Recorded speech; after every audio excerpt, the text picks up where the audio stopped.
a ser Hoy por Hoy, con José Luis Sastre. Las 8:30 de la mañana, las 7:30 en Canarias.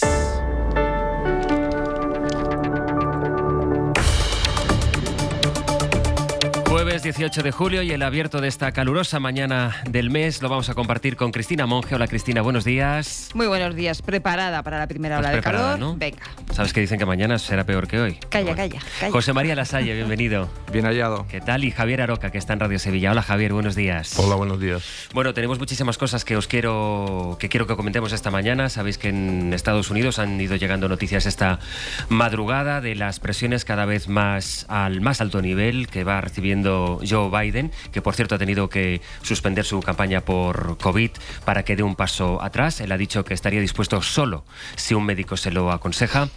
Quiero que hablemos también del plan de regeneración democrática, de lo que ayer se habló en el Congreso, pero si me permitís, por empezar con algo más concreto todavía o que impacta de manera más directa sobre todos nosotros, algo que se produjo ayer, lo comentábamos en el tramo informativo del programa, en torno a la reducción de la jornada laboral. Saben que el Gobierno está negociando esa reducción y estamos en horas decisivas porque el Ejecutivo ha convocado a esa mesa el próximo lunes a un encuentro que debe ser crucial, o así por lo menos se presenta. Javier Ruiz, buenos días. ¿Qué tal? Muy buenos días, Sastre. Porque los sindicatos, Javier, han advertido ya de que si no hay avances ese día, o sea, el lunes que viene, van a comenzar a movilizarse en la calle. El Gobierno ha hecho un último gesto para intentar acercar a la patronal. Sí, hay una oferta y media nuevas por parte del Gobierno para que la patronal apruebe la reducción de jornada laboral a 38 horas y media este año. Recordemos, 37 y media el que viene.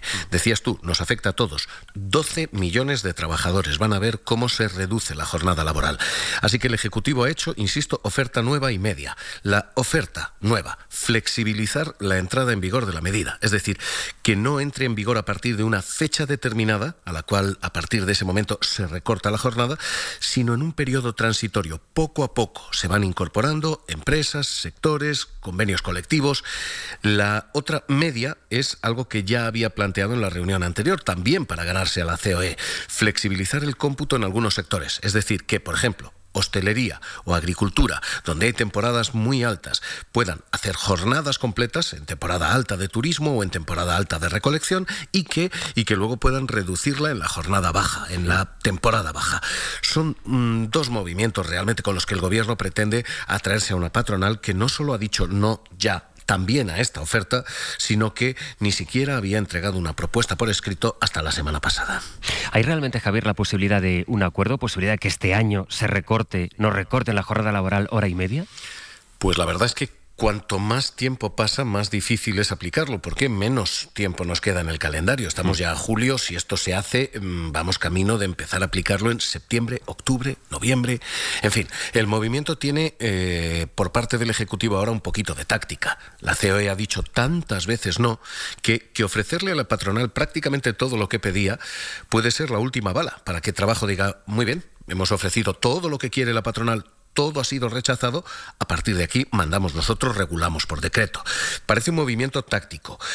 La estrategia de fondo, la de la reducción de la jornada, pues lo dicho, cada vez parece más complicado porque nos estamos retrasando y los sindicatos están ya en un penultimátum, no nos vamos a levantar de la mesa, pero han dicho literalmente esto, que si no hay acuerdo o por lo menos avances, que sin levantarse de la mesa sí van a ir a la calle. La ministra ayer, Yolanda Díaz, era todavía optimista, decía: lo que sí que queremos y creemos es que hay margen para el acuerdo. Hay margen para el acuerdo. Luego, obviamente, los sindicatos y las patronales, pues les toca a ellos y a ellas tomar decisiones. Pero hoy se ha avanzado. El objetivo, Sastre, perdóname, eran 37 horas y media, recordémoslo, para que entraran en vigor el 1 de enero de 2025. Y ahora, en función de a quién le preguntes, ya hablamos de 2026, 2027. Nunca, dice la COE. Lo que te iba a preguntar es que, claro, de fondo todo esto, Javier, está el debate de toda la vida, te iba a decir, que siempre nos hemos comparado, nos hemos puesto a comparar. Bueno, pero es que en otros países de Europa trabajan menos horas, producen más. Esa es la clave, ¿no? La productividad, es decir, si se puede hacer más en menos tiempo. Y ahí no sé lo que dirán los datos. Pues la productividad, primero para que nos entiendan, es literalmente la cantidad de bienes y servicios que podemos producir por cada unidad de trabajo, cada trabajador. Básicamente es lo que determina el estándar de vida de la economía, para entendernos, ¿no? Las economías que producen mucho por trabajador son más ricas, las que producen poco por trabajador son más pobres. Lección de economía y lección de productividad vista, ¿sí? Venga, pues, ¿qué dicen las cifras? Dices tú, hay 2 análisis en los últimos 15 días que hablan de esto, de la productividad. Los 2 son de 2 ramas distintas del BBVA. Primero, el publicado ayer por BBVA Research dice, la productividad española está un 19% por debajo de la europea. Dice que en los últimos 2 años está subiendo mucho, pero todavía estamos por detrás de la Unión Europea. Segundo análisis, el de hace 15 días, es el del Observatorio de Productividad de la Fundación BBVA y BIE, y es mucho más interesante porque no nos dice que estamos peor, nos dice por qué estamos peor. Y lo que sugiere es que no es un problema de los trabajadores, no es un problema de que los trabajadores trabajen poco, sino que parece un problema de que se invierte poco, sobre todo en tecnología, porque si uno divide esa productividad entre la del trabajo y la de la inversión, la del capital, resulta esto. La productividad del trabajo por hora está un 21,7% mejor que en el año 2000.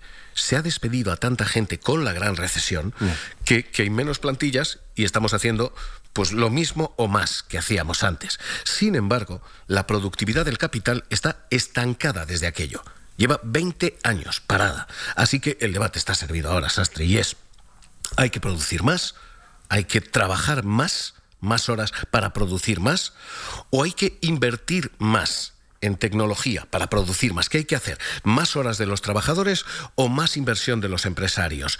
La clave y el debate está servido ya. El gobierno lo que dice es, no es necesario trabajar más horas, lo que es necesario es que se invierta más en tecnología y la productividad aumente así, pero hay que ganar calidad de vida. Y lo que tú decías, 29 de julio, próxima reunión, próxima mesa, y el gobierno servido ya. A partir de aquí entramos en fase de descuento. Unai Sordo es el secretario general del sindicato Comisiones Obreras. Señor Sordo, ¿qué tal? Buenos días.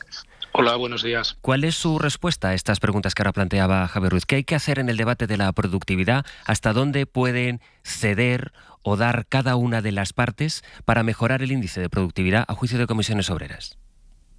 En mi opinión, la productividad es como el colesterol. La hay buena y la hay mala. Un trabajador que es productivo porque cobra un salario de miseria da a la empresa una productividad, pero es una productividad perversa, porque se basa en que trabaja con un sueldo muy bajo.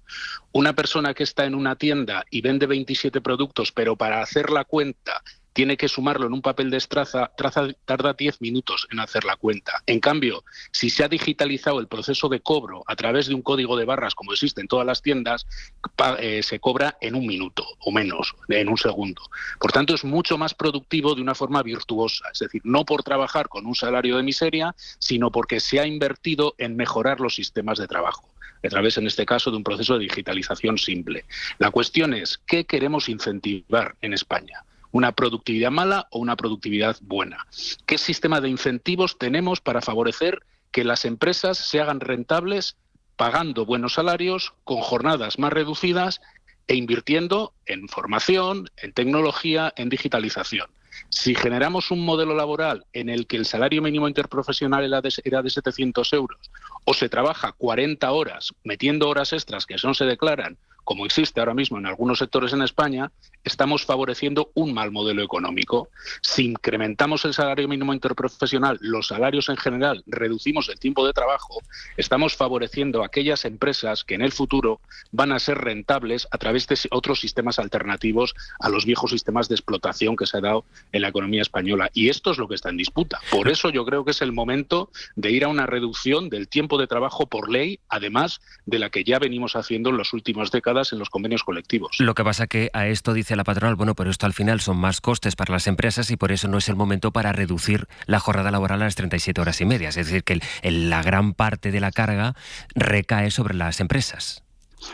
Es exactamente el mismo argumento que se decía para justificar que no se subiera el salario mínimo interprofesional. Esto va a ser un incremento de los costes que sobre todo las pequeñas empresas, las pymes y los autónomos, siempre se va con el mismo soniquete, no van a poder asumir. Y las pruebas nos dicen que subir el 54% del SMI es compatible con la generación de empleo más intensa que hemos conocido en las últimas décadas y con que España esté en el récord de personas trabajando y cotizando a la Seguridad Social. Es decir, la cuestión es, ¿existen márgenes empresariales hoy en día para asumir una reducción del tiempo de trabajo compatible con la generación de valor, de empleo y de beneficios para las empresas? Pues los datos nos dicen que sí. Los datos nos dicen que sí porque los márgenes empresariales están en máximos históricos, porque aunque se suele decir que esto resta competitividad a la economía española, no es cierto. Las empresas que exportan en general son las que tienen jornadas de trabajo más bajas. Y son otras empresas, otro perfil de sectores empresariales, los que abusan de las jornadas largas, de las jornadas exhaustivas, y por tanto yo creo que hay margen de sobra y es más, es una buena forma de inducir una productividad sana a largo plazo. Reducir la jornada laboral, que insisto, desde el año 81 lleva siendo la misma, al menos la que viene recogida en la ley, aunque por los convenios colectivos la hayamos reducido a algo más de 38 horas de media, ¿no? Ayer fue cuando supimos, por eso propongo esta mañana el debate sobre esta cuestión. Ayer decía, cuando supimos que Trabajo se abre a flexibilizar esa entrada en vigor de la medida para intentar atraerse a la patronal, que no sea estrictamente la fecha del 1 de enero de 2025. Los sindicatos, ustedes amagan con movilizaciones. ¿De qué depende y de qué tipo de movilizaciones estamos hablando?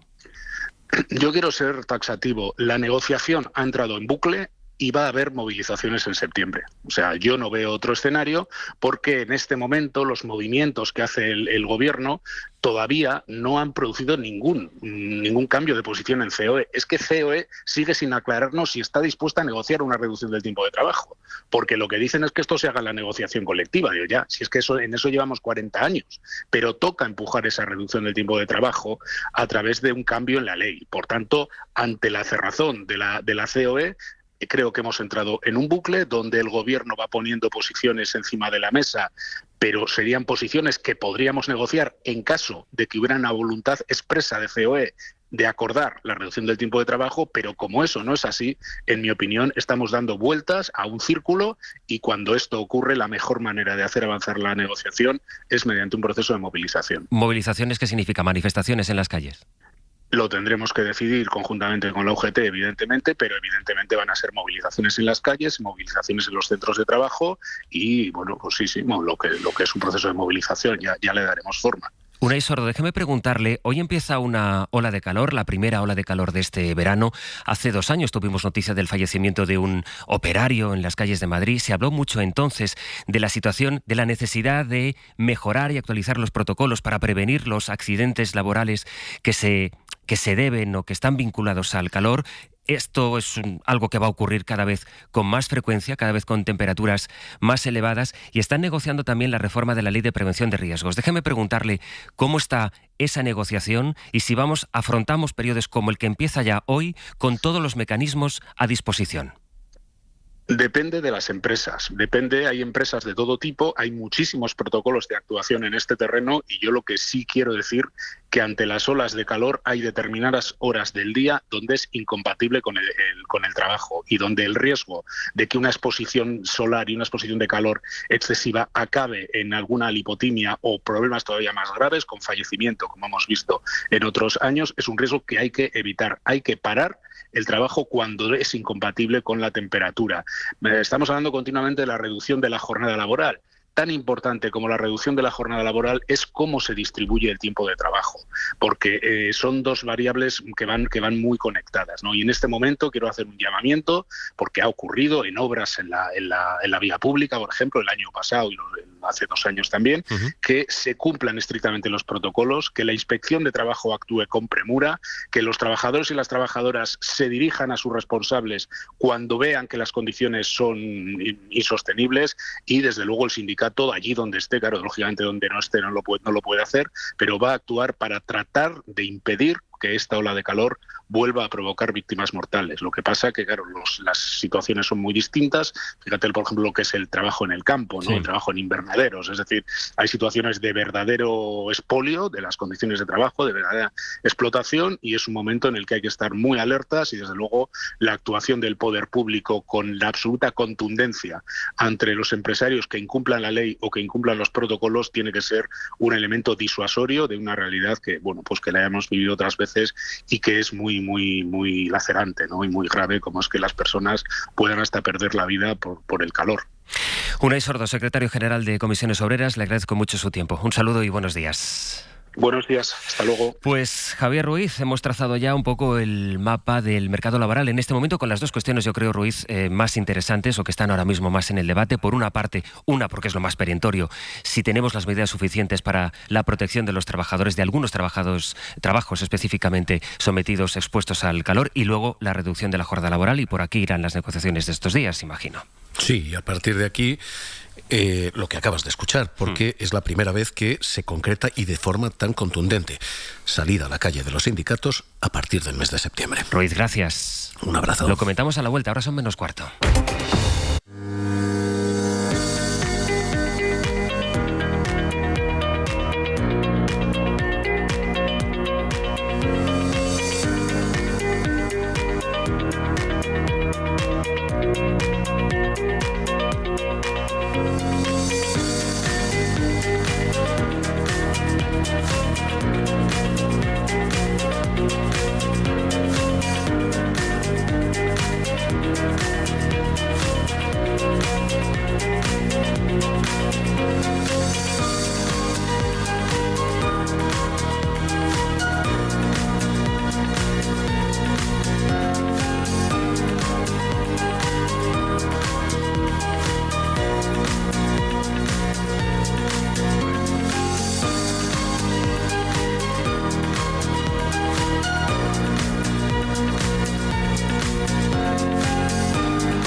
En la cadena SER, Hoy por Hoy, con José Luis Sastre.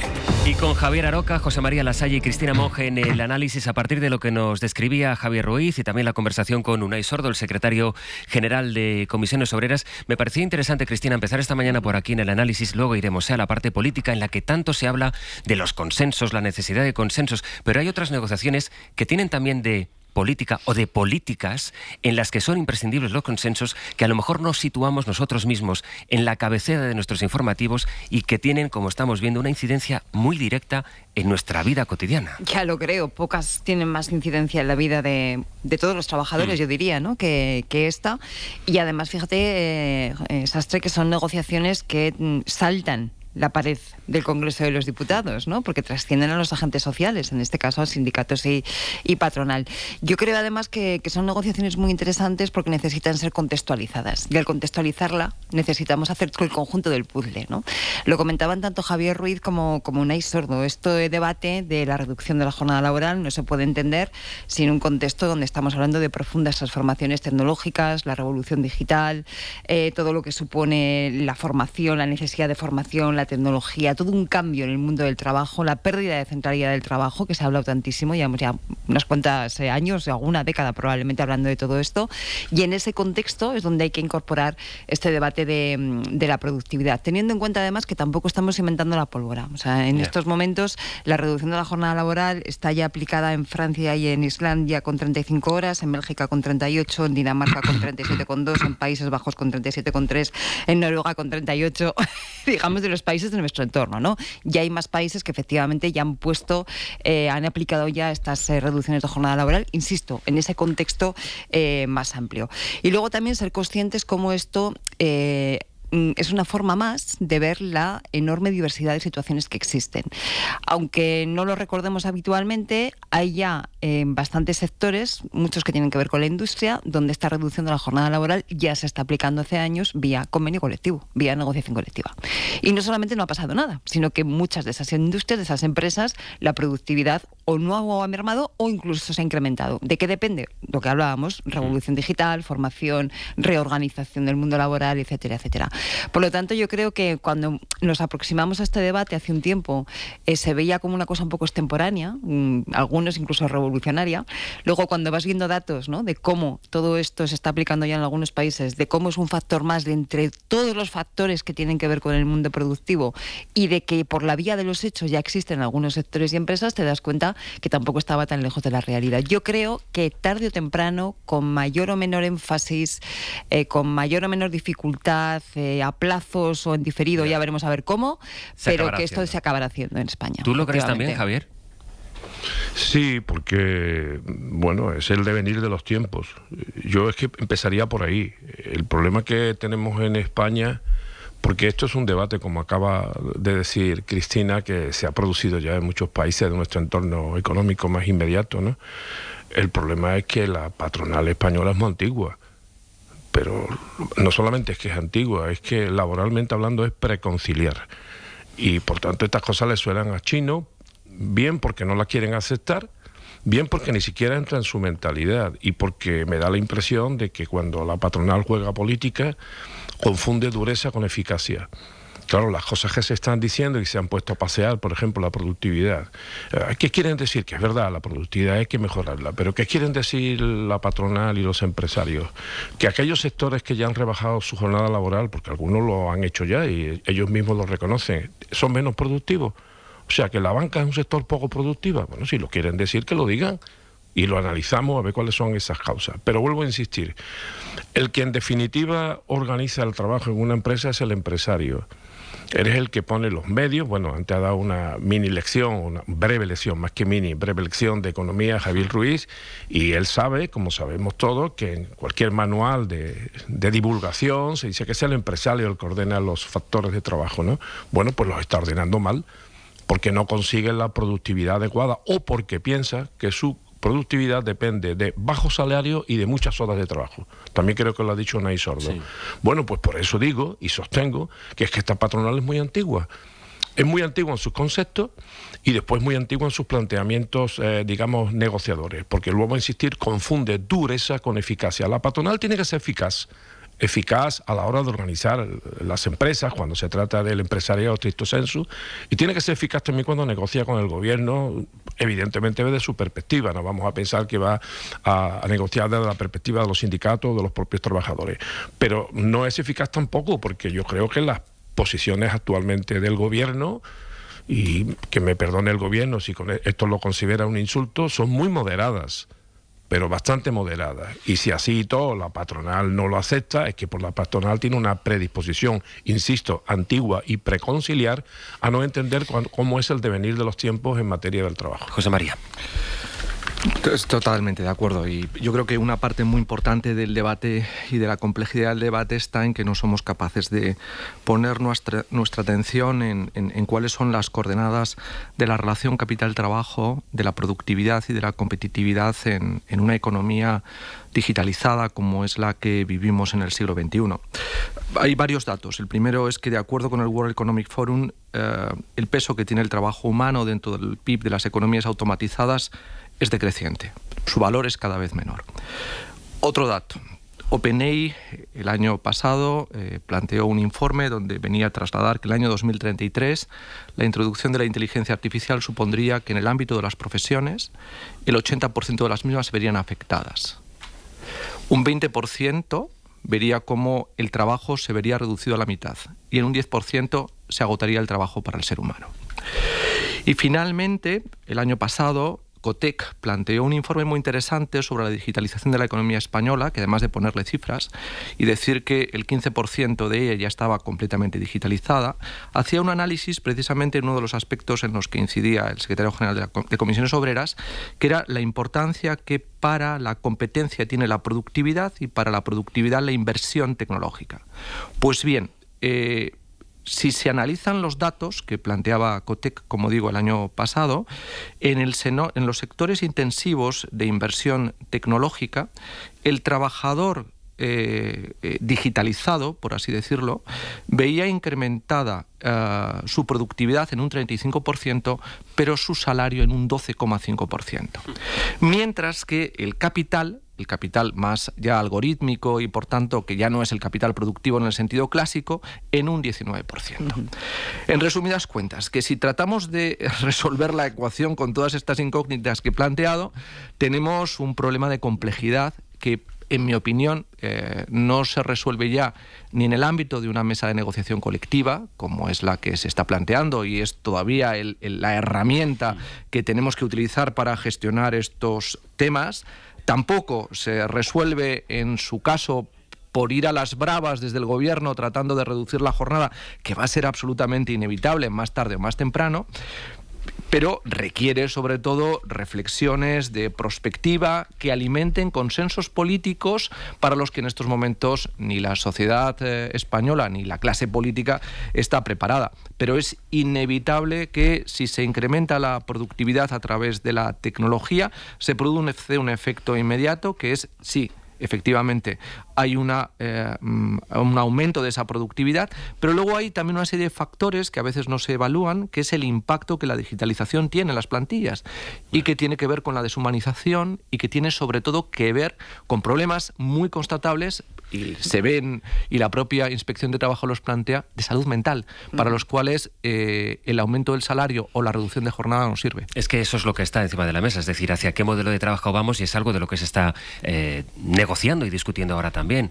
El estrés, la ansiedad, los problemas de salud mental, en efecto, lo del calor, por ejemplo, también necesita, es decir, tenemos herramientas del siglo XX por una realidad que ya es del siglo XXII. En fin, me parecía que era muy interesante plantear de entrada este debate sobre el trabajo y a partir de ahí sobre el modelo social, mientras en el Congreso la discusión, como vimos ayer, va por otro lado, por el que seguirá el análisis a la vuelta. Ahora, de momento, voy a saludar a Íñigo.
Las 8 en Canarias. En la cadena SER, Hoy por Hoy, con José Luis Sastre. Con el debate entre ministerios, sindicatos y patronal sobre la reducción de la jornada de trabajo, acabamos de hablar aquí en Hoy por Hoy con el secretario general de Comisiones Obreras, con Unai Sordo, que anuncia movilizaciones después del verano, Sergio Soto. Porque dice hay margen para la reducción de la jornada y reprocha a la patronal su cerrazón. Asegura que daban los mismos argumentos para oponerse a la subida del salario mínimo y que una vez hecha, el empleo ha crecido en cifras récord. Habrá movilizaciones, afirma Sordo, en las calles y centros de trabajo. Yo quiero ser taxativo. La negociación ha entrado en bucle y va a haber movilizaciones en septiembre. O sea, yo no veo otro escenario porque en este momento los movimientos que hace el gobierno todavía no han producido ningún cambio de posición en COE. Es que COE sigue sin aclararnos si está dispuesta a negociar una reducción del tiempo de trabajo. Porque lo que dicen es que esto se haga en la negociación colectiva. Digo, ya, si es que en eso llevamos 40 años. Pero toca empujar esa reducción del tiempo de trabajo a través de un cambio en la ley. Se lo contamos y lo notan desde primera hora. El calor que trepa hoy a los valores más altos en lo que llevamos de verano, con media España por encima de los 40 grados. Gillian Ayala. Lo peor se espera en Córdoba y en Badajoz, con 41 grados por la tarde. En Castilla-La Mancha, Aragón y Murcia, la previsión es que se alcancen los 40 grados, incluso un poco más en el interior de Castilla-La Mancha. 35 en Castilla y León. La previsión de la EMET es que este calor vaya a más y suban las temperaturas a lo largo de las próximas horas y mañana. De hecho, se espera que esta noche sea muy calurosa en el centro del país. En Madrid, por ejemplo, a las 11 de la noche el termómetro va a marcar 30 grados a las 11 de la noche. Se podrán alcanzar además nuevos récords. España podría registrar la temperatura media más alta de los últimos 74 años. En Estrasburgo, a esta hora empieza el pleno en el que va a salir reelegida la presidenta de la Comisión Europea, Ursula von der Leyen, si todo va según lo previsto. Acaban de empezar a publicarse, de hecho, algunos de los asuntos que von der Leyen va a tratar en su discurso, como triplicar el número de guardias fronterizos en la costa. Estrasburgo, corresponsal comunitario Enrique García Pozo. Sí, su equipo nos acaba de adelantar el programa político que va a abordar en este discurso. Va a hablar de la defensa con la propuesta de un escudo aéreo europeo y un nuevo enfoque de retorno para los migrantes. Von der Leyen va a proponer además reforzar la agencia Frontex y triplicar el número de guardias fronterizos hasta los 30.000. Von der Leyen va a nombrar comisarios dedicados a la ampliación de la Unión Europea y a las relaciones con el Mediterráneo. Cualquier guiño, cualquier palabra será medida al milímetro por los grupos que ponen condiciones a sus votos. Recordemos que la alemana llega con una mayoría en teoría asegurada, en torno a los 400 votos, pero es una mayoría frágil, así que cualquier baja, cualquier abstención podría dar un giro a esta votación que nos llevará al mediodía. El discurso de la conservadora empieza en unos minutos, luego los grupos se reunirán por última vez antes de acudir a la votación. Los diputados están entrando ahora mismo a la Eurocámara. Von der Leyen acaba de entrar al Pleno. Y de los deportes, Amper, Rafa Nadal disputa hoy su segundo partido en Bastad. Ronda de octavos en el torneo sueco en el que está preparando los Juegos Olímpicos. Se mide no antes de las 2:30 de la tarde al británico Cameron Norrie en la categoría de dobles. Ya está en semifinales con su pareja, el noruego Casper Ruud. Además, la selección olímpica masculina de fútbol disputa hoy el último amistoso previo a los Juegos en Burdeos, a donde llegaban ayer los de Santidenia, a las 6 de la tarde contra la Olímpica de Estados Unidos y a puerta cerrada. Es la última cita antes de su estreno el próximo miércoles 24 contra Uzbekistán. Luego vendrán los partidos contra República Dominicana el 27 y Egipto el 30. A las 5 de la tarde tenemos la segunda jornada del Europeo Sub-19 femenino, Holanda-España, y se disputa también un amistoso de verano desde las 8:15 de la tarde, Praga-Rayo Vallecano.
José Luis Sastre.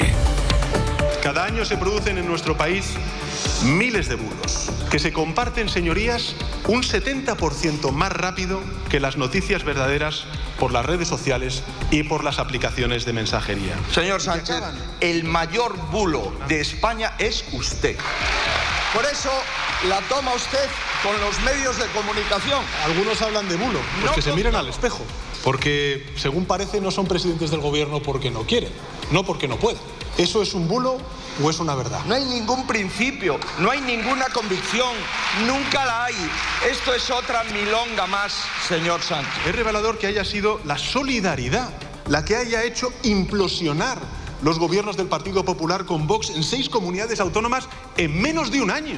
Toda la arquitectura de sus pactos de la vergüenza se han venido abajo en el punto de cruce entre Estado autonómico, solidaridad y derechos humanos. Ese es el coste de pactar con la ultraderecha de Vox. Es la universidad más numerosa de España que denuncia a su mujer. Y viene usted a hablar aquí de regeneración democrática. Señor Sánchez, váyase, redacte la tercera carta y definitiva y deje en paz la democracia española. Algunas de las secuencias que pudimos escuchar ayer en el Pleno del Congreso de los Diputados, en el que comparecía el presidente del Gobierno para explicar, para exponer a la Cámara su plan o en qué consiste el plan en el que está trabajando, quiere impulsar el Ejecutivo de lo que ha llamado regeneración democrática. Pero ya decíamos a las 8, José Coello, buenos días de nuevo. Hola, Sastre, buenos que días. va a tener difícil el Gobierno consensuarlo con los partidos, pero eso es lo que va a intentar a partir de ahora. Sí, una vez hemos conocido estas líneas principales del plan, ahora al Gobierno le toca remangarse, ponerse a currar con los socios y lograr lo más difícil, alcanzar un acuerdo para armar un plan más global donde se incluyan medidas judiciales y no solo para medios. De hecho, esta es una exigencia de los socios a quienes Sánchez ayer hacía un llamamiento. Que las próximas semanas, los próximos días, el Gobierno de Coalición Progresista iniciará una ronda de contactos con todos ustedes, con los grupos parlamentarios de las Cortes Generales, para proponerles un plan de acción que nos ayude a proteger y a fortalecer nuestra democracia. El próximo lunes y martes, Félix Bolaños y Ernest Urtasun, que serán negociadores del Gobierno, se van a reunir con todos los grupos, menos con Vox, que no ha confirmado asistencia, para trasladarles lo presentado ayer y recibir aportaciones. Fuentes del Ejecutivo nos dicen que son optimistas con reformas puntuales, como en la ley Mordaza, y están convencidos de sacar adelante el plan de medios porque dicen es la adaptación de una directiva europea. Si miramos el calendario, Sastre, la idea es tener un proyecto más completo para después de verano y una vez pase este verano y ya con el curso político, llevarlo al Congreso. Mariela Rubio, hola. Hola de nuevo, Sastre. Dice ahora Josué que son optimistas en el Gobierno, pero si los partidos, tanto los socios como la oposición, desde luego, se mantienen en las posiciones que escuchamos ayer, no hay mucha base a esta hora para ese optimismo. Así es, el PP habló ayer de una mancha de aceite ideada por Sánchez para tapar su propia corrupción, en referencia a Begoña Gómez, y desde luego no ve espacio para ningún acuerdo. Génova además criticó que Sánchez anunciara 100 millones para los medios en la misma jornada en la que defendía su independencia y abogaba por limitar la financiación pública.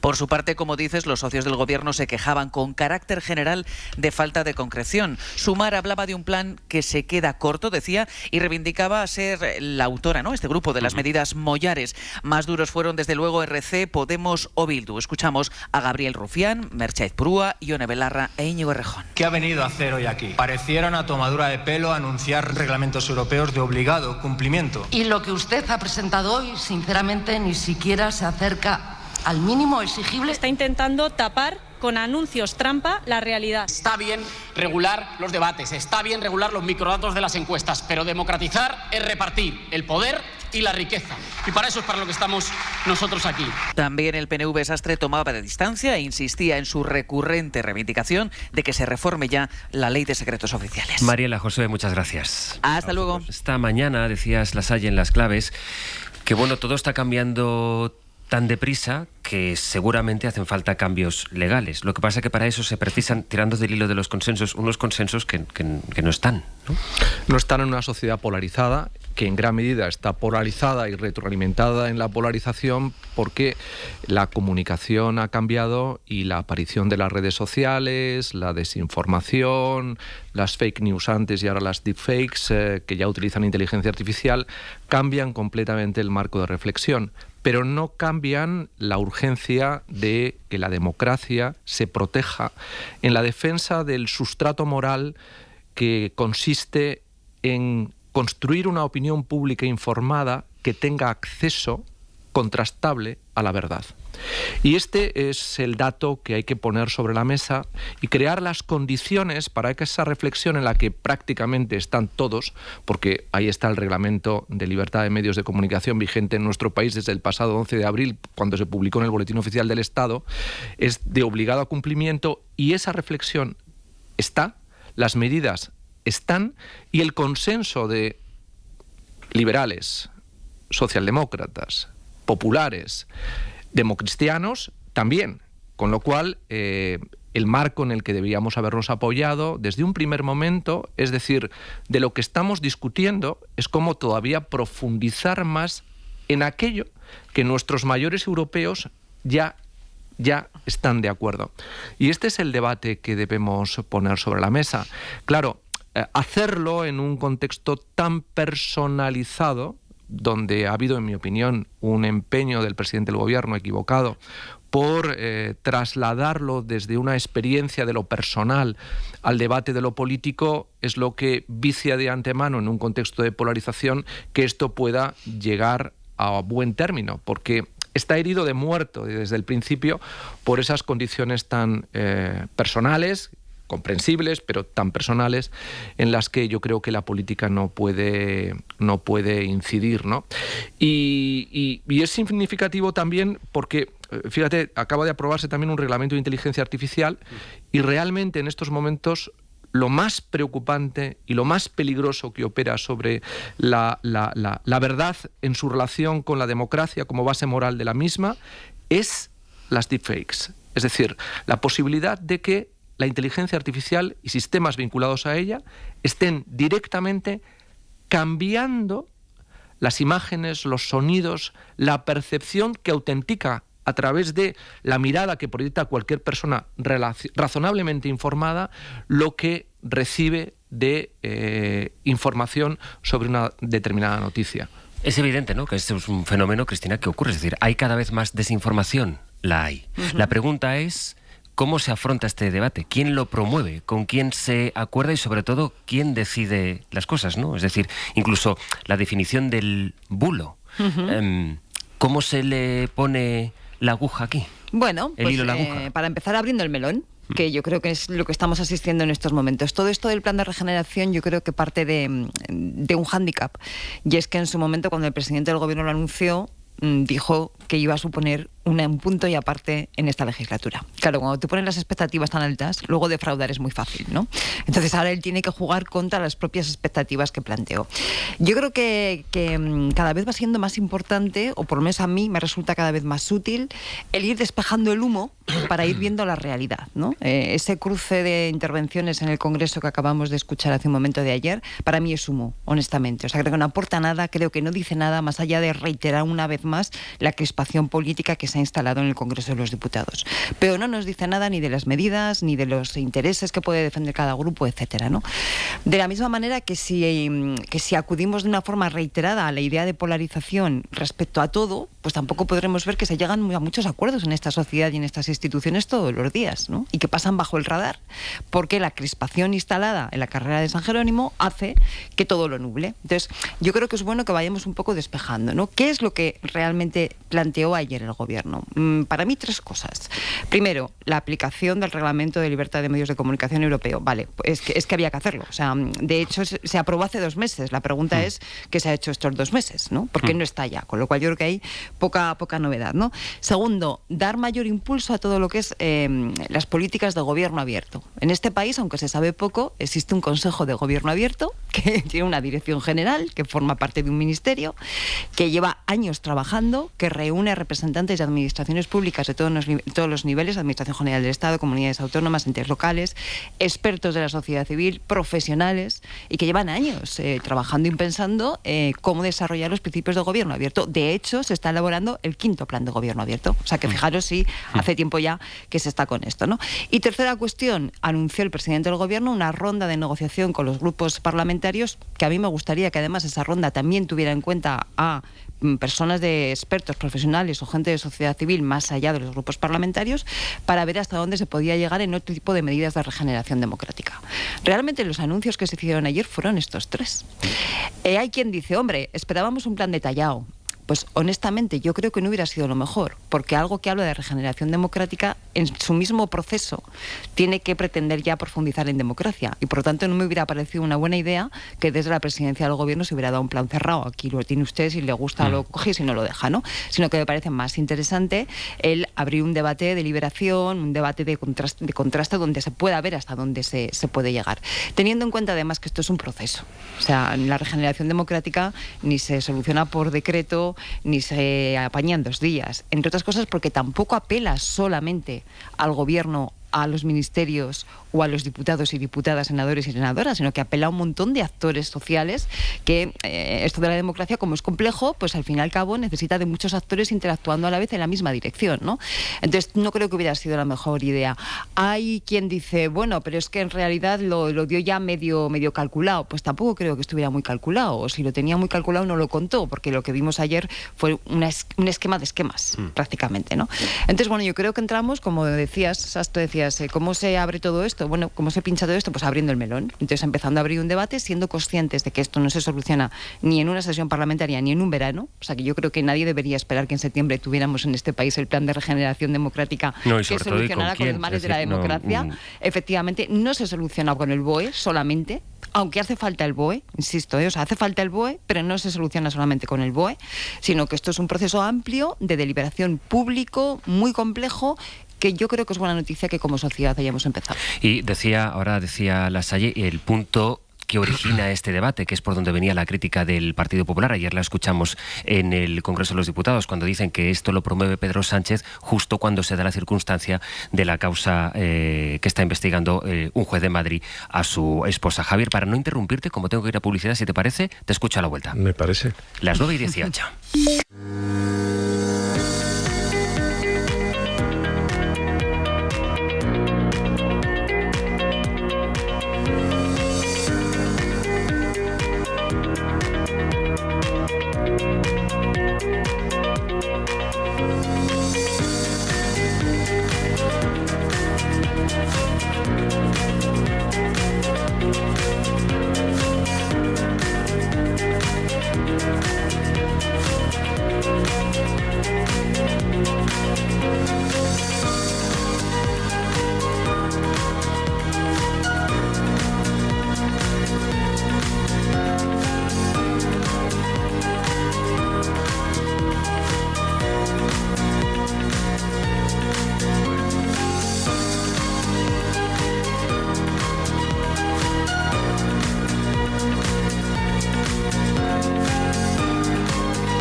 José Luis Sastre. Y en el análisis de esta mañana, Cristina Monge, José María Lasalle, Javier Aroca, debatíamos a partir del plan de regeneración democrática que presentó ayer el presidente del Gobierno. Javier, tú tenías la palabra.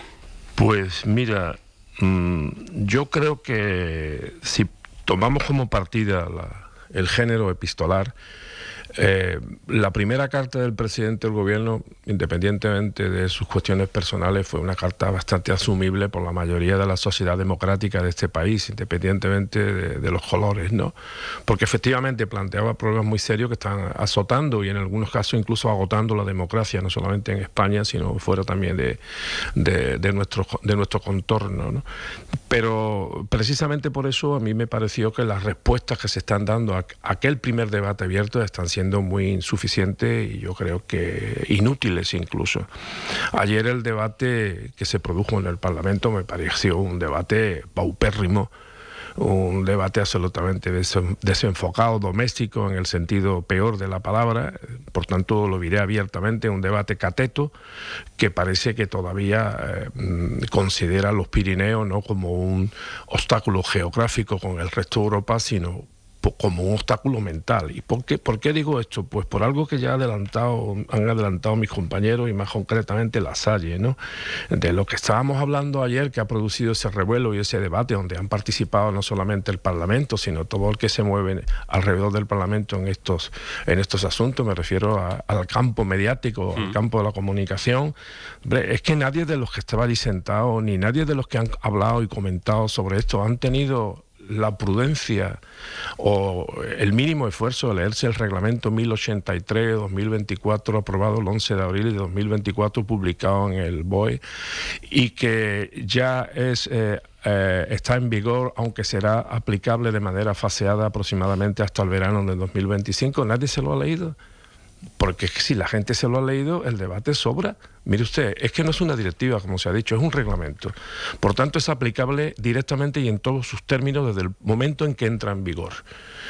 Pero es que además el artículo 1, en el punto 3 de ese reglamento, habilita, hay una norma, digamos, habilitante, por entender, ¿no? Habilita al gobierno, a los gobiernos de los Estados miembros para proponer, cuidado, que después tiene que aprobarse mediante ley, para proponer medidas más detalladas y más estrictas.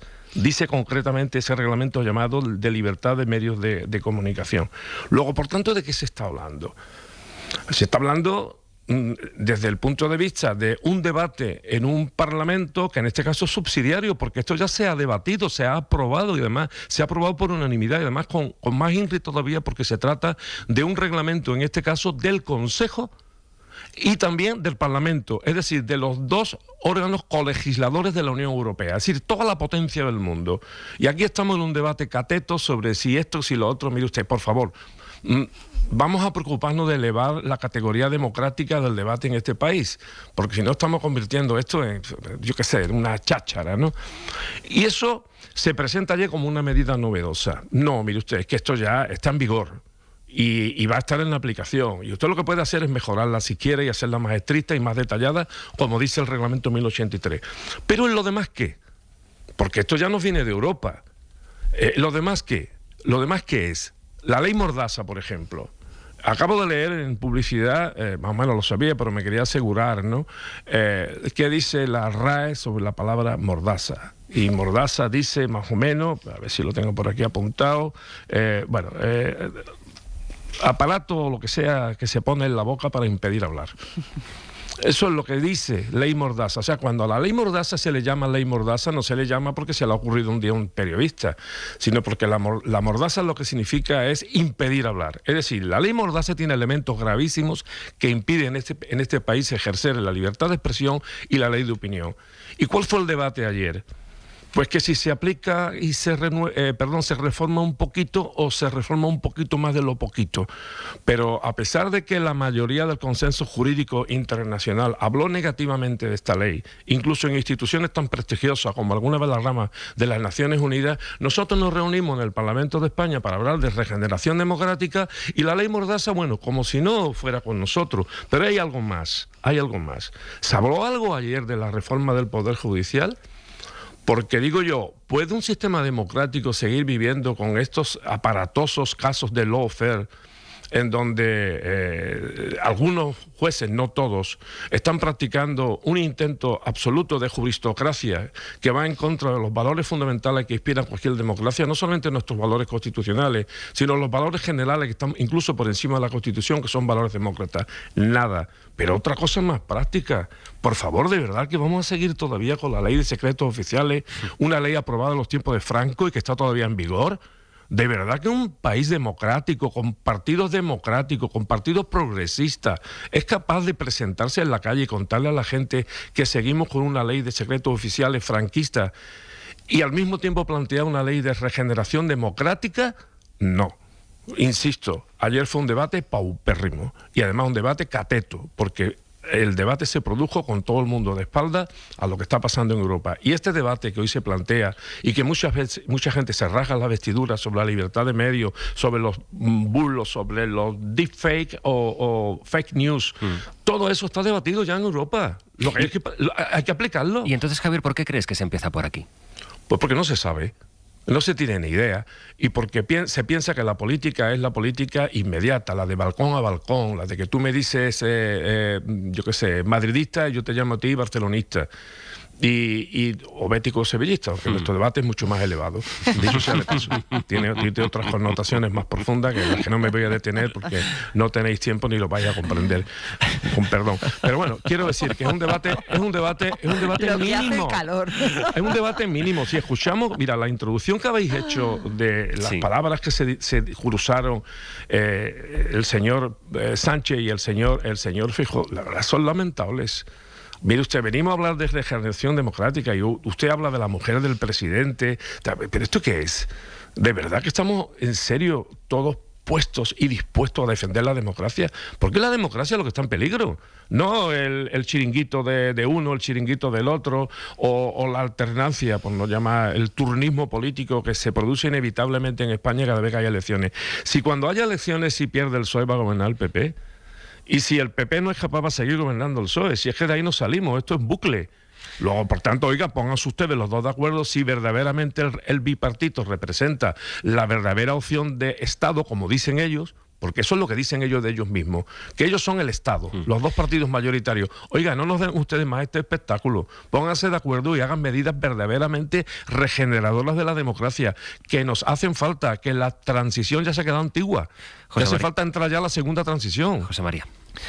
Sí, la cuestión, por seguir con la tesis de Aroca, que estoy alineado con sus planteamientos de fondo, tú no es clara. Orgulloso que estoy yo cuando tú te alineas conmigo. Lo ha dicho por lo de Bético. Lo ha dicho por lo de Bético, estoy seguro.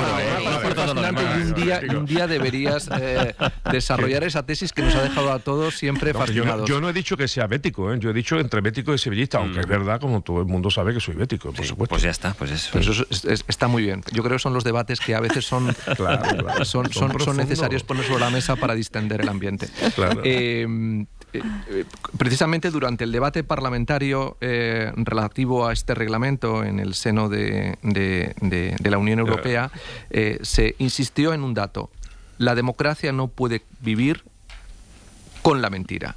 Es decir, lo que socava la capacidad ejemplar de la democracia es que la mentira se convierta en la correa de transmisión del funcionamiento de la sociedad. Permite, es que me da vueltas la cabeza, José María, escuchando. Pero ¿desde cuánto tiempo hace que pasa? ¿Y cómo hemos dejado entre todos que pase? Claro. ¿Y cómo, por qué la regulación se plantea en este momento? Que puede haber mil millones... Que bueno, a lo mejor me dices, bueno, pueden ser un momento A, B, C, la razón que sea, pero en algún momento tendremos que llegar al momento. Es decir, esto es un proceso que me parece que, no voy a decir que es imparable, pero que viene con tanta fuerza desde hace tanto tiempo, que está que solo está al alcance de la mano, es que solo con tocar el teléfono te entran... a veces es imposible, incluso para nosotros que nos dedicamos a ello, que le ponemos tantísima atención a las cosas, distinguir entre si algo es verdadero o no, si un bulo, si esa información corresponde o no a la verdad. Es decir, me parece que además llegamos en un momento en el que la crispación, como decía Cristina, está en un punto tan exacerbada que por eso, y ligando con lo que decía ahora Aroca, es que no sé a dónde vamos. Pues vamos a un escenario distópico relacionado con la democracia si no le ponemos remedio. ¿Y eso se consigue cómo? El Reglamento de Libertad de Medios de Comunicación es un primer paso. Y lo que se espera es que los Estados europeos profundicen en función de la sensibilidad política de cada país en seguir combatiendo la desinformación y la mentira, no solo como herramienta política, sino como herramienta social. ¿Y eso qué significa? Eso significa, por ejemplo, que en algún momento habrá que regular los algoritmos que gestionan, por ejemplo, las redes sociales. No podemos permitir que las redes sociales funcionen a impulsos de la búsqueda de ruido. Y eso no es consecuencia de que la gente grite más, sino que quienes gestionan el ruido en la red potencian lo que más grita o lo que más ruido genera. Y eso no es producto de la espontaneidad o brillantez con la que alguien grita, sino de los tecnólogos que han diseñado el algoritmo que ha introducido los sesgos para hacer visibilizables más unos ruidos que otros. ¿Por qué? Porque ese ruido genera tráfico de datos. Y esos datos tienen un valor económico. Y esos datos permiten perfilados que compran y venden dentro de las redes sociales los que comercializan esos servicios. Y eso que se hace en una red social, lo hacen los medios de comunicación. Lo hace cada periódico que tiene su página digital. Lo hacen los medios digitales que están completamente plataformizados y buscan hegemonizar el control de los datos que gestionan en sus respectivas plataformas. Entre otras cosas, para comprar y vender comercialización de datos que les dé más visibilización. Por lo tanto, ¿de qué estamos hablando? Si esto está perfectamente sabido, lo que hace falta es tener ambición regulatoria y ser capaz, por ejemplo, de plantearte una legislación en profundidad sobre, que ya le insinúa el reglamento de mercado digital y el reglamento de servicios digitales con la reflexión sobre guardianes. Aquí hay guardianes de la información, que son los propios medios que actúan como plataformas. Y las plataformas, como ya se sabe, tienden a la hegemonía, al control del poder. ¿Por qué no regulamos eso? Porque esto es meterse en camisa de 11 varas. Pero esto es, a la vista de lo que nos contó el presidente del gobierno tras su famosa carta y su compromiso con regenerar la democracia, lo que algunos esperábamos. No quedarnos en la, tibieza del reglamento, que me parece muy bien, me parece estupendo el reglamento, porque es un primer paso. Pero si queremos realmente erradicar la mentira, hace falta afrontar medidas de profundidad. Pero eso requiere, primero, un debate público a la altura de eso. Porque somos una sociedad que busca como democracia una opinión pública informada. Y eso requiere que los periodistas, los medios, los expertos, los políticos, los titulares de la propiedad de los medios se pongan a debatir sobre esto. Porque lo que no puede garantizarse, y lo digo de verdad, a 10, 15 años vista, y eso está en la exposición de motivos del reglamento sobre libertad de medios, es una democracia conviviendo con una mentira que ya no era viralizable como se hacía en el siglo XIX a través de panfletos o en el siglo XX a través de la desinformación que podía introducirse en un medio masivo de comunicación como la prensa o la radio, sino que la viralización digital a través de la inteligencia artificial es algo que puede arrasar la democracia. Entonces, o nos tomamos en serio esto, o estaremos haciendo, no sé en qué medida, demagogia, y me importa lo voy a decir, un pimiento, con perdón, que la haga con pequeña intensidad el presidente del gobierno o con gran intensidad la oposición. Pero en el fondo es la misma, porque está deslegitimando el fundamento que alimenta la democracia, que es la búsqueda de una base veraz de lo que se dice y se comunica. Voy a Cristina y luego voy contigo, Javier. Vale. Al final las democracias son dos cosas, una conversación pública y un proceso de toma de decisiones, simplificando mucho. Y fijaros que esto que estamos hablando ahora va a la esencia, ¿no? Va al ADN de esa conversación que tiene que ser una de las patas de la democracia, ¿no? Un previo. Yo creo que cuando hablamos de regeneración democrática hablamos de muchas cosas. Sobre esto, en las facultades de filosofía, de ciencia política, de sociología, etcétera, España se lleva décadas reflexionando, ¿no? Incluso algún que otro siglo, si ampliamos el foco. Por lo tanto, conviene que vayamos no fragmentando, porque es complicado, pero sí que ordenando la conversación, porque si no meteremos cosas muy diversas, ¿no? Pero en materia de participación, de transparencia, de rendición de cuentas, llevamos décadas de verdad hablando y se va legislando a trompicones, con poca ambición, pero bueno, es un proceso que poco a poco, digamos que se va abriendo camino, pero necesitamos ahí ampliar la ambición, ¿no? ¿Qué ocurre con el tema de la desinformación, que es lo que está centrando buena parte del debate? Vamos a ver, el libro de la Sociedad del Espectáculo de Guido Boll es de los años 70. Los debates en torno a la economía de la atención llevan décadas ya, en Europa y en el conjunto de Occidente. Es decir, eso tampoco es nuevo, ¿no? ¿Por qué salen estos momentos ahora? Pues efectivamente puede que este debate nazca ya en cierta medida pervertido por cómo sale en España, ¿no? Pero, y insisto en eso también, y por la expectativa que levanta el presidente del gobierno cuando dice esto tiene que ser un punto y aparte, que creo que eso es un hándicap de partida bastante importante. Pero así todo, bienvenido sea que se abra la conversación y que en esta tertulia y en tantas otras estemos hablando de esto hoy, ¿no? Aquí lo que ocurre es que han cambiado las reglas del juego y ha cambiado el contexto de la conversación. Hemos pasado como sociedades occidentales de ver todo lo que tiene que ver con redes sociales, Internet, como el gran elemento democratizador. ¿Os acordáis que no hace tanto, que decíamos que Internet y las redes sociales iban a ser esa plataforma horizontal que iba a permitir que no solamente los medios de comunicación tuvieran ese poder sospechoso de ser el gatekeeper, llamábamos, ¿no? De ser quien jerarquiza la información, quien decide lo que es noticia y no, sino que en un movimiento democratizador cualquiera podría subir a la red una noticia. Bueno, hoy sabemos que eso pervierte en buena medida el funcionamiento de la democracia. Es verdad que estamos en un movimiento pendular, nos hemos ido al extremo contrario, ¿no? Y entonces ahora la culpa de todo la tienen las redes sociales y la culpa de todo la tiene cómo cambia eso, cuando en realidad hace poco conocíamos un estudio que decía que tiene más incidencia en la percepción pública cuando un medio de los considerados oficiales, ¿no? y normales, por llamarlo de alguna forma, que ya no sé muy bien cómo definirlos, reproduce un bulo o reproduce según qué tipo de marco, tiene mucha más influencia eso que un fake o un meme que ocurra en un momento determinado por las redes sociales. Por lo tanto, tampoco podemos residenciar allí, yo diría, la responsabilidad de todo, por mucho que la tiene. Pero aquí lo fundamental es que han cambiado las reglas del juego porque hemos querido ver en esas redes sociales y en ese ámbito digital un sustituto o un nuevo espacio de la conversación pública. Y la conversación en el ámbito digital no es pública, es privada. Está sometida a una serie de normas, José María hablaba, ¿no?, del algoritmo, de no sé qué, una serie de normas que ponen y quitan una serie de empresas de acuerdo a una serie de intereses, fundamentalmente en torno a esa economía de la atención, la economía del dato y cómo se van generando esos datos y cómo todo eso produce una serie de beneficios a unas empresas determinadas. Y eso ahora hay que regularlo. ¿Se puede regular? Claro que se puede regular. Oye, cosas más complicadas se han regulado y se están regulando. Ahora bien, eso implica una actitud proactiva de los gobiernos que dejen de esconderse bajo el mantra de la sociedad digital es una sociedad red que es global y por lo tanto ¿quién le pone puertas al campo? No, este campo claro que se puede arar, y claro que se puede regular, como se han dicho durante otros campos mucho más complejos, y eso supone una actitud proactiva por parte de lo público. Javier, contigo cierro. Sí, mira, tú hacías, creo que en mi opinión, una de las preguntas más pertinentes que se han hecho esta mañana, ¿no? Tú planteabas cómo nos defendemos del bulo, de la mentira, de todo esto que está ocurriendo en el debate público. Bueno, antes lo ha dicho también La Salle, ¿no? El autor, lo digo yo, Norberto Bobbio, dice que sin transparencia, sin luz, no hay democracia. No es posible la democracia en oscuridad, por tanto, transparencia. Pero también decía otro italiano, Cesare Pavese, la hora estanca, es decir, el trabajo cansa.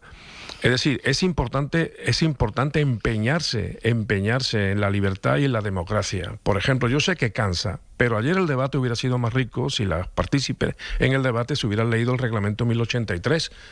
Y muchas de las cosas que se dijeron ayer supongo que no se habrían dicho. Por ejemplo, el señor Feijóo no hubiera insinuado e incluso insultado, entre comillas, al presidente Sánchez con algunas de las cosas que dijo sobre su carácter poco democrático por impulsar precisamente algo que ya está en este reglamento.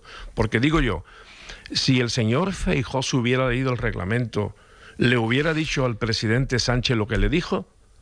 Si el señor Sánchez hubiera dicho otra cosa, lo hubiera comprendido. Pero diciendo lo que dijo Sánchez, que prácticamente lo que dijo fue reproducir literalmente lo que dice ese reglamento del Parlamento Europeo y del Consejo Europeo, yo creo que Feijóo no hubiera dicho lo que dijo, Porque si es capaz de decir eso aquí en el Parlamento, tendría que ser capaz de ir a Europa y decirle al presidente del Consejo cuando le elijan, y a la presidenta de la Comisión cuando la elija, y a la presidenta, que ya lo es, del Parlamento Europeo, la señora Metsola, de que ese reglamento que aprobaron por unanimidad en Europa no vale, y que le diga y que verbalice los mismos insultos que verbalizó ayer en la sede de la Soberanía Nacional contra el presidente del gobierno. Pues ya que Javier habla de lo que está ocurriendo en este momento en Estrasburgo, vamos a hacer una cosa, que es conectar en directo con nuestro corresponsal comunitario, Enrique García Pozo, que está allí en Estrasburgo. Saben que el Parlamento tiene dos sedes, una en Bruselas y las que son de más solemnidad, digamos, se producen en Estrasburgo por lo simbólico que tiene, y es allí donde ha empezado la comparecencia de Ursula von der Leyen, que aspira a conseguir la mayoría de votos para revalidar el cargo de presidenta de la Comisión Europea. Este sonido en directo. Enrique García Pozo, hola de nuevo. ¿Qué tal, Sastre? ¿Cómo va el debate? ¿En qué punto está y por dónde ha empezado el discurso de von der Leyen? Bueno, primeros 40 minutos del discurso de von der Leyen, en el que está presentando su programa político para los próximos 5 años y que ha comenzado haciendo balance del anterior mandato con palabras casi inmediatas. En los primeros minutos a Zelensky, menciona la guerra de Ucrania, también a Navalny y a los fallecidos durante la pandemia.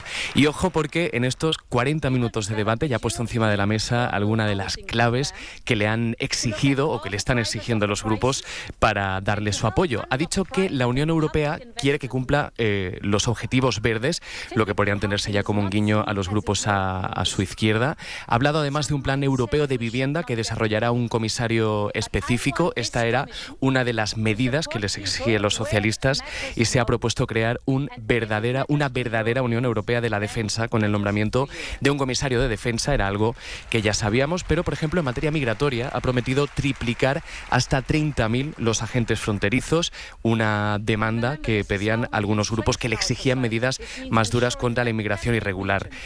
Ha criticado además en los primeros minutos de ese discurso, Sastre, al plan de paz de Víctor Orbán, presidente rotatorio de la Unión. No le ha mencionado a él directamente, ha dicho algo así como que hay quien en Europa está intentando jugar con Putin, lo que ha generado una fuerte ovación de parte de la Cámara. Llamativo eso, entre las medidas que anuncia Ursula von der Leyen, ese refuerzo con más agentes en la frontera para contener la inmigración. En todo caso, Enrique tiene por delante un escenario ajustado, por eso se ha visto obligada a buscar la manera de ampliar sus apoyos, y esto está siendo difícil porque apoyarse en el grupo de Meloni, que soy la cuarta fuerza, pues pone en duda el voto precisamente del resto de los partidos que necesita también. Claro, es toda una cuestión de equilibrismos, y es verdad que se antoja un trabajo muy, muy complejo. Por eso lleva semanas llamando a la puerta de cada diputado, buscando el voto diputado a diputado. A ver, la suma de populares, socialistas y liberales suman 401 votos, 401.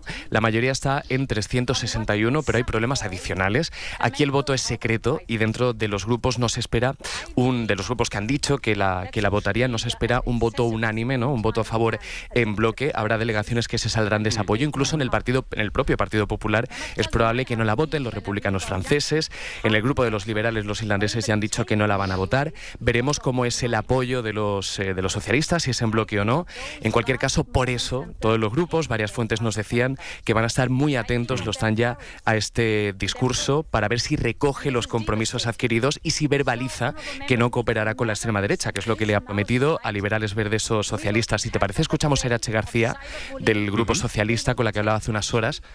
Queremos ver que esa no cooperación se traduce en compromisos, que el Grupo Socialista no va a condicionar su voto a lo que voten otros grupos políticos. Por lo tanto, a mí no me preocupa lo que vaya a votar ECR, me preocupa los compromisos que asuma la presidenta von der Leyen.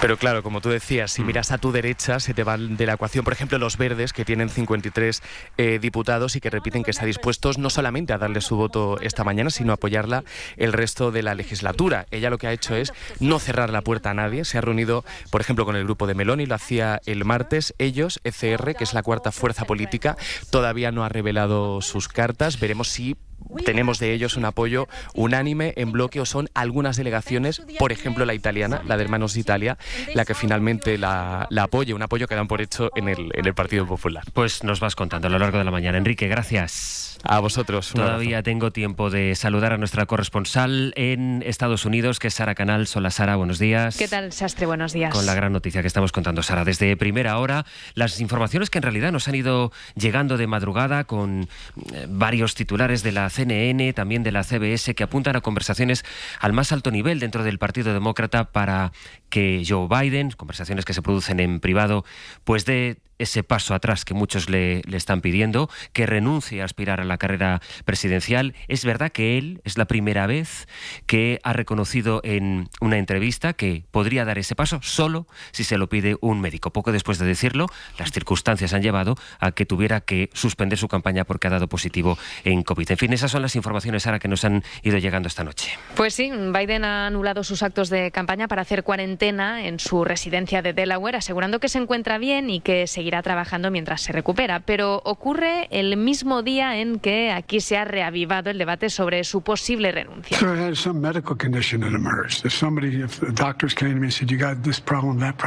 Escuchamos en una entrevista donde asegura que si sus médicos le detectasen una enfermedad, renunciaría a la candidatura, y también ha reconocido que se había planteado no optar a la reelección y ceñirse a su promesa de 2020 de ser un candidato de transición, pero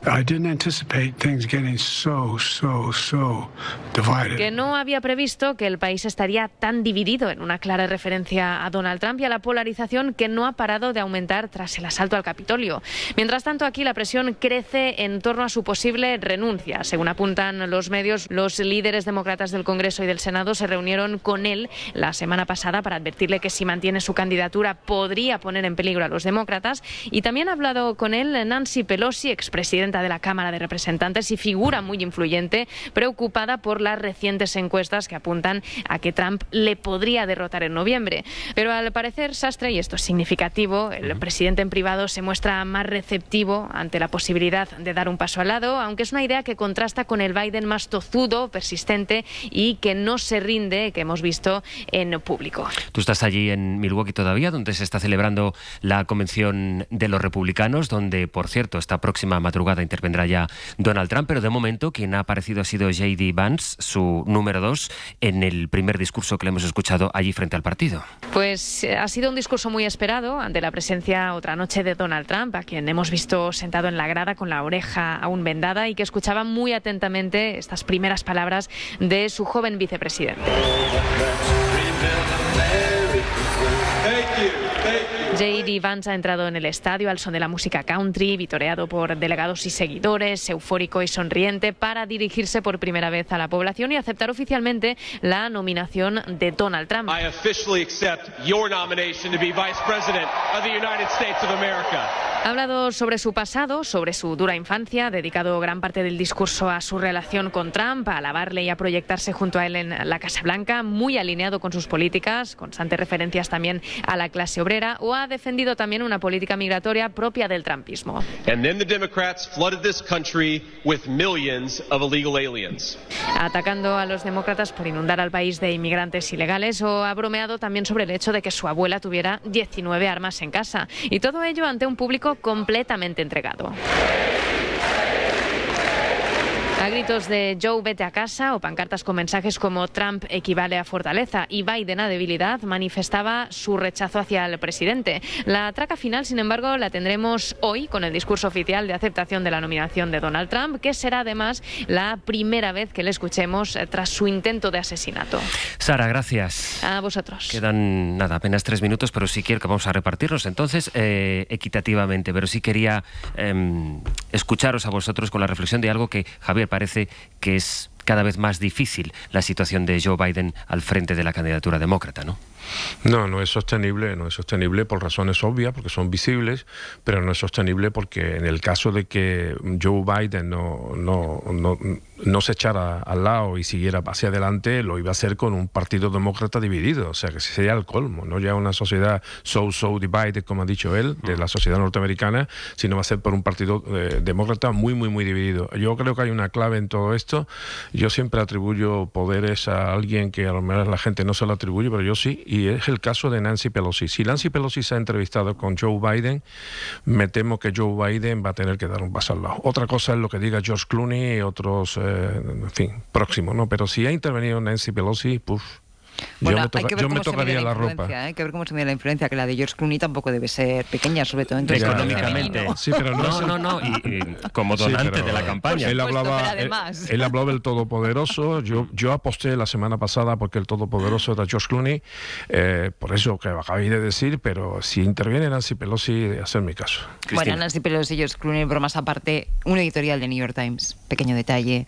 Es decir, yo creo que el Partido Demócrata efectivamente ya lleva un tiempo dividido en torno a la candidatura de Biden, pero es que ahora mismo son personas muy influyentes, las élites del propio partido, del propio ecosistema demócrata, los que ya están poniendo el dedo en la llaga y están diciendo que no puede ser, ¿no? Y luego la ironía del destino ha querido que pasara lo de esta noche, ¿no? Él dice, solo me voy si me lo dice el doctor, y de repente le diagnostican un COVID. Bueno, de una forma o de otra, yo creo que ahora mismo la decisión del Partido Demócrata ya no es tanto si Biden puede ser candidato o no, que creo que está clarísimo, sino acertar con la persona que puede sustituir a Biden como candidato del Partido Demócrata en un contexto muy complejo, de una sociedad muy polarizada, muy dividida, y con todo lo que en estos momentos Trump arrastra, sobre todo después del intento de atentado del fin de semana pasado. Lo que decía la información de la CNN es que lo que habría preguntado él en esas conversaciones es qué opciones tendría realmente Kamala Harris, por ejemplo, de ganar a Trump.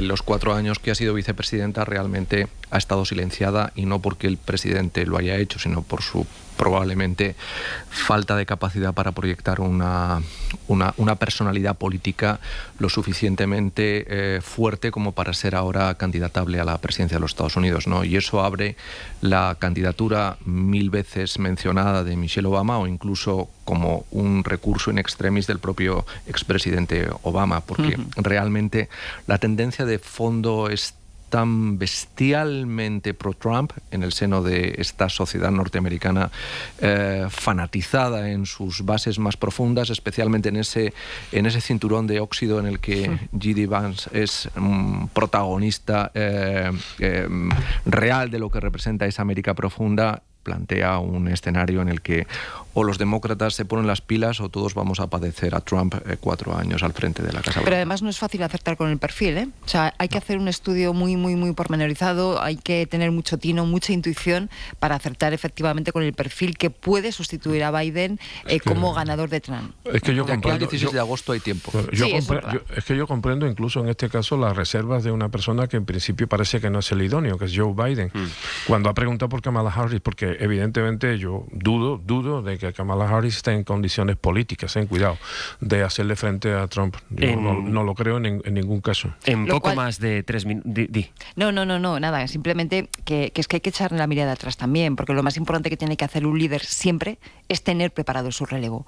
Y Biden ha perdido 4 años de preparar a Kamala Harris como su posible sucesora. 6 minutos y a las 10.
por hoy. Debajo de la higuera Con José Luis Sastre. me hace calor. Pregúntale a quien quieras, pregúntalo. Cadena SER. 100 años de radio. Ya hace calor. Es que hace mucho calor, Sergio Castro. Claro. ¿Verdad que sí? Hola, buenos días. ¿Qué tal? ¿Cómo estáis? Pues esperando, expectante a ver qué sorpresas nos deparan a partir de las 10 de la mañana. Hay cosas, hay cosas. Estaba recordando la novela... Menos mal, porque si no... mal iríamos. Estaba recordando la novela de Juana Salaver que tituló Arde lo que será. Y eso es un poco la ola de calor que viene, así que vamos a preguntarle en nuestra mesa de redacción de los jueves a Adrián Cordero, nuestro hombre del tiempo de guardia estos días en la SER, cómo viene la cosa. Estaremos en Murcia, también con nuestro compañero Paco Sánchez, donde allí se espera que se estabilicen y lleguen 45 grados. Yo la Rebequita no la veo. No. O en, por ejemplo, Gran Canaria, donde veremos cómo el sistema sanitario va a tratar de combatir eficazmente toda esta ola de calor. Vamos también a recordar a Rosa Regás, fallecida ayer a los 90 años, en las voces de Joaquín Oristrel, director, productor y guionista, que adaptó además la novela Abuela de verano, uno de los textos más conocidos de Rosa Regás, y también en la voz de una de sus editoras, de Elena Ramírez.